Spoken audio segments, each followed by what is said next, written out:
This is Tom with your fishing report from the Northeast. Water temperatures seem to finally be catching up with the calendar, and I think that's showing up in some of our fisheries. Cave run is nearing in on summer pool levels. Recent sampling showed muskie spread out pretty randomly, but if you were looking at a pattern or looking for a pattern, they were still holding off a little bit deeper. I'd expect that since the water has warmed since then, that they started to move up a little bit more shallow. Crappie are for sure moving shallow. They just couldn't seem to resist those 80-degree heated days this past weekend, and bass are still lagging a little bit further behind, but again, we've seen several of the smaller to medium-sized fish up shallow. Smaller lakes are heating up right now. Sampling last week at Lake Wilgreen and this week at Lake Reba got us temperatures in the upper 50s to lower 60s, with bass a little bit deeper in the cooler lakes. In the warmer lakes, they were sitting a little bit more shallow. Red ear were also up and shallow at Lake Reba. Several great panfish in this lake. Panfishing this in a month or so should definitely be on your to-do list if that's your thing. All of this, of course, is subject to change pending some of the cold fronts and diving temperatures that we'll be seeing this week.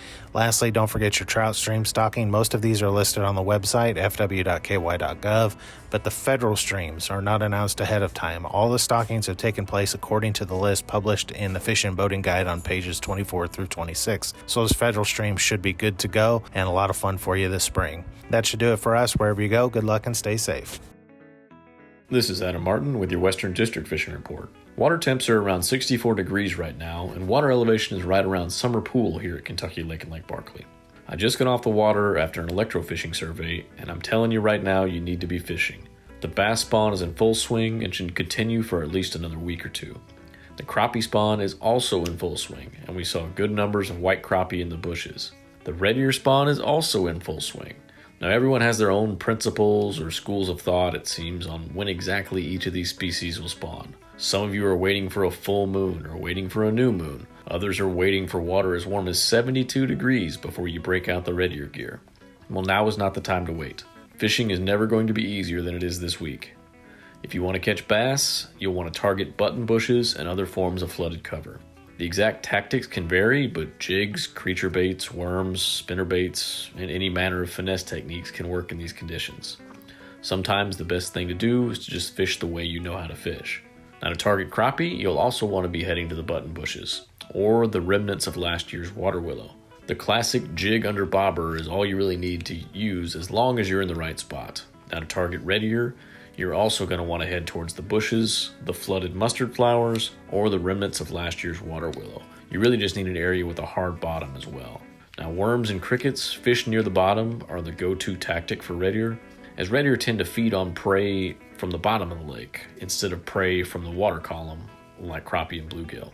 Now, for those without a boat, now is the time when you have the best chance of catching trophy bass, crappie, or red ear. The tailwater fishing below the dams has also been pretty good lately, if you're more interested in white bass or catching some skipjack for catfish bait later on this summer.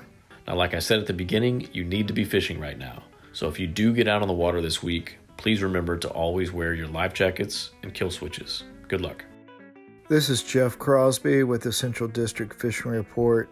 Lake temperatures across the area running in the low 60s.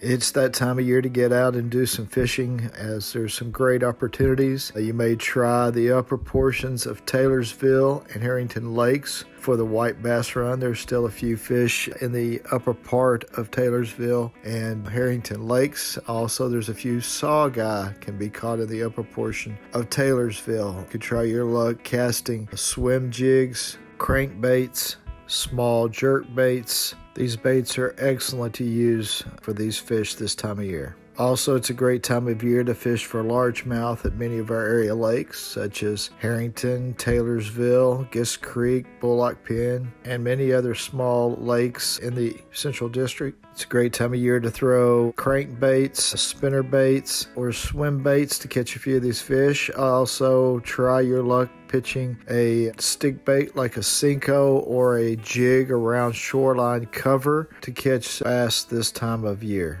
Many people are being very successful catching a few crappie at many of our area lakes like Taylorsville and Gist Creek Lakes.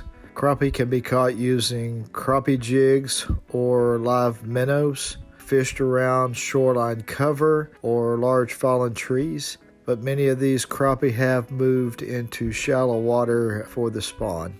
Finally, don't forget about your local fins lakes. There's still trout to be caught in many of these water bodies, as well as channel catfish that have been stocked, and more will be stocked in the future. So check out the department's website at fw.ky for a complete list of fins lakes in your area. So grab a pole, enjoy some great springtime fishing, and I hope to see you on the water.